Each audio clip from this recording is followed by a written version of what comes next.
Hello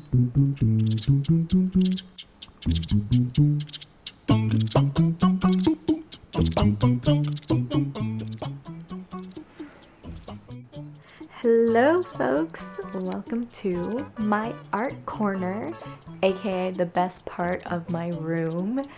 So I'll just give you a little 360 so you get an idea of the surroundings here.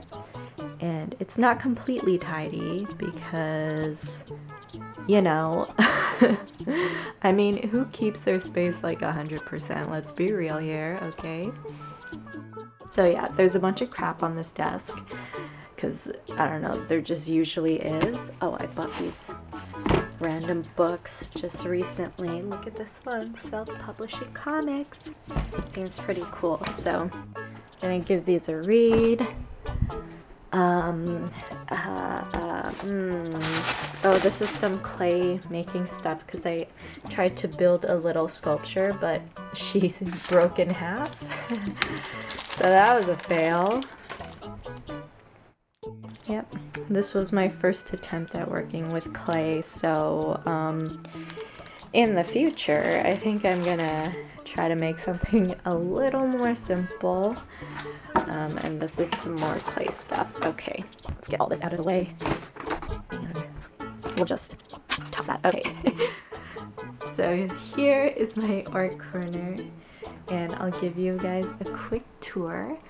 The amount of art supplies that I have, my collection isn't super extensive, but I have what I need, so it's good enough for me. Yeah, so up here, this is my standing desk, and we actually installed it and painted this ourselves. So this here is just some wood left over from my dad's garage, so he helped me put it together. And these are some IKEA desk brackets. And essentially it's a standing desk, but just one that didn't cost like $200. Or a glorified wall shelf, whatever you want to call it. This here just keeps all of my go-to supplies, so my inking tools, the Sharpie pen is the best thing in the world, and it's super affordable. My favorite paintbrush, some mechanical pencils, just standard ones, and what else do I like to use? Oh, this guy here, the Faber-Castell Artist Pitt pen in size small. This is one of my favorites as well. So I usually, when I ink, I usually use the Sharpie pen and the Faber-Castell small, just because this one here gets all the finer details, and then this one is just, where is it? Sharpie pen. It's just for a regular line work. Okay, so that lives right here. And that's basically the only thing on top of my desk. I have this little clip-on lamp here, so I'll turn it on. Okay, it's not plugged in, but because the surface here isn't very large, I didn't want a lamp sitting up here, so I just have a little clip-on one, so it takes up less space. Going down here, I'm gonna try to make this quick, because I filmed it once before and it ended up being 20 minutes long, so yeah, we're just gonna go fast. These are my alcohol brush markers. They're master markers from the States. I had to get them imported because they didn't sell them in Canada at the time. But I love these guys, and compared to like Copics, they're super affordable. So yeah, these are like one of my favorite art supplies here. I have some watercolors in tubes. These are the Arteza ones. Good for beginners. I've kind of moved past these guys just because I found a watercolor palette that just works a lot better for me. These are some Spectrum Noir markers here and back here as well. Got them off of Craigslist. I met someone at a train station and just gave them $25 and they gave me a bunch of markers. And my first alcohol markers were actually the Bic Market alcohol bullet nib markers here. I don't love them, but they're fun to use when I was starting out. And then down here are just a bunch of like AliExpress dollar store paintbrushes. And oh, this here is the watercolor palette I was referring to. So this is just from AliExpress, and clearly I really take care of my art supplies. Here, let me show you the colors. They're really nice, they're very vibrant, and I love how they settle on the page. So compared to the Artisas, these are like 10 times better in my opinion. And they don't have a name on them, or they do, but it's in a different language, so I'll try to pull up the name and maybe put it in the description below or put it on the screen. I don't know. We'll figure it out. Deal with it in post. I have my Liquitex Basics white paint, because you can never have too much white paint. And in here, where is it? I think it's this one here. This is where I keep the rest of my Liquitex Basics. Oh, okay, I'm gonna use two hands for this. Right here. So this is a 24 set, and it was like 40% off on Amazon. So these don't go on sale too often, but they do occasionally, so keep an eye out. Very beginner friendly, I guess. I don't know, people say really good things about this paint, so I decided to grab it. And then I also have just a bunch of crap in here. I have random sketchbooks in here, like canvas paper, watercolor paper, things like that. In this pouch, I have my Artist Loft skin tone set, and I have some watercolor pencils. And these are, what brand is it? Oh, come on, focus, buddy. Okay, I don't know if you can see.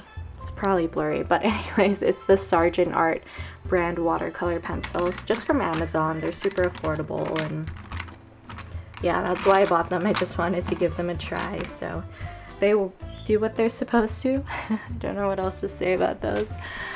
And I think that's basically it that's worthwhile. I have a pasta sauce jar of water here, just so I could dive straight into my painting, even though my washroom is literally right there.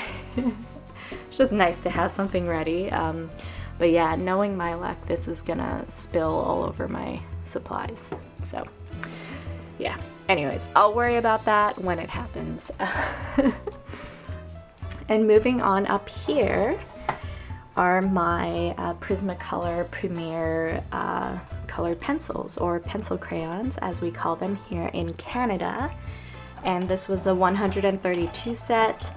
I got them on sale for, I think, $35 to $40 Canadian, which is insane. I think it was a Black Friday sale, but they do go on, I've never seen them that low the second time, but they do go on sale occasionally. So yeah, just keep your eye out. If you're in no rush, like, it's usually worth it to wait for things to go on sale, especially on Amazon. Oh, and there's also a website. I think it's like camelcam.com or something, and you could track Amazon prices. So yeah, you could kind of track patterns to see when things generally go on sale or how often they do, and then you can gauge whether or not you want to wait for them to go on sale. Yeah, so hot tip. And I believe that's basically it. If we move over here, I keep some sketchbooks in here that couldn't fit in my little cubby. So yeah, and random notebooks as well. This is my favorite sketchbook, the Canson Mixed Media one. And this is my, oh yeah, this is my current sketchbook here. So I'll just give you quick flip through. Let's go over it. The lighting's a lot better here. Okay.